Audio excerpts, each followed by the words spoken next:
Welcome to today's video, guys. Today I'm going to take you through 4 ways to improve your spine health and your back, and the things you should not be doing, which are the most common stretches nearly everyone does, most osteos and chiros recommend, and it's not the thing you should be doing. So don't listen to the gym bros, listen to what actually works. Think about using your brain and thinking critically, which is what we should all be doing. Particularly now, we live in a world of chaos and madness with what's going on with COVID. If you agree with that or not, drop a comment below.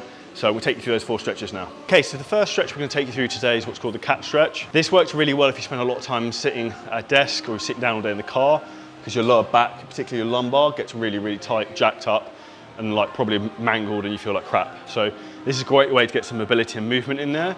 So what we're looking to do here is probably like 8 to 10, almost like circuits of up and down, and take a manipulation and flexion through the spine, just to get the vertebrae moving nicely. One of the things you want to think about is that if you get any popping within your back through any of these exercises, that's literally just air between your vertebrae. So don't like seek the pop or be worried about the pop. That's just something that's going to happen naturally. So exercise number 2 is a psoas stretch. So our psoas, almost when it gets tight, almost clamps down on our pelvis and our spine and creates a lot of tension almost through the groin area as well, almost allows no mobility through the hips, which can really cause us issues when we try and squat, deadlift, and do any type of exercise. We particularly need any type of hip hinge movement or any type of squatting pattern. So we really want to try and get this corrected. So a lot of people will try and do this with just doing like a kneeling hip stretch, but that's not going to actively get us to our psoas. To stretch our psoas, we really need to be stretching overhead and leaning back, and doing that through a lunge movement, like almost taking a half lunge, is a great way to really activate that, because we're taking into the fact stability and activation through movement to release the psoas, because the psoas has a lot of functions within the body which will really help us in terms of performance when we can get it moving correctly.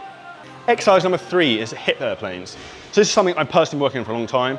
Not that you can probably tell from watching the video. So I have a lot of issues in terms of foot function, my right foot. I have got horrendous flat foot on that side. So as you'll see from the demonstration, hip airplane is a great way to improve your hip and your lower back. It increases strength and mobility, which will help strengthen your pelvis and get your lower back set with good foundations. As you can see on version 1, on my left foot, I can do a full hip airplane, no problem at all. We're essentially looking to try and take our body in line with the floor by leaning forward, taking one foot back, and I'm looking to try and roll our pelvis and almost open up our hips. If you need to regress this back to an easier version, like I do a lot of the time on my right hand side, you can use your other hand as support and just try and take that through some sort of guided range to give you some extra stability. You can also use like a stick or like a lat pull down bar to give you something to try and balance off as well, which can work superbly well. Exercise number 4, so this is overhead extensions. Now this is really, really important. Now a lot of people sit at a desk all day. I used to do this work in the corporate world. You sit like this at the start of the day, you've got good posture, and we slowly slump as the day goes on. Now what happens with this is we get a lot of tightness through our upper back and through our thoracic part of our back and upper spine. Now this causes a lot of problems in terms of nerve impingements that ruin performance, make you feel crap, make you feel more stressed than you actually are, because everything gets bunged up and knotted together.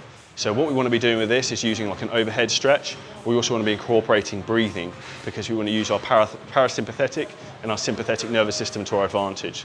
So here we really want to be taking like an overhead stretch, pushing towards the sky, breathing in as hard as we can, breathing out as hard as we can, then relax, almost drop our shoulders down, and then repeat, going to the full stretch, trying to push towards the ceiling, breathing in, breathing out, and I'd look to repeat that probably 8 to 10 times. So that's 4 exercises to fix your back, hips, give you more strength and longevity. Make sure you're not doing the exercises I showed you at the start, the basic stretches, anything bending over in silly positions, or anything you might see on Instagram or social media that looks overly complicated and cool, because the reality is it's probably just a gimmick designed to try and sell you something.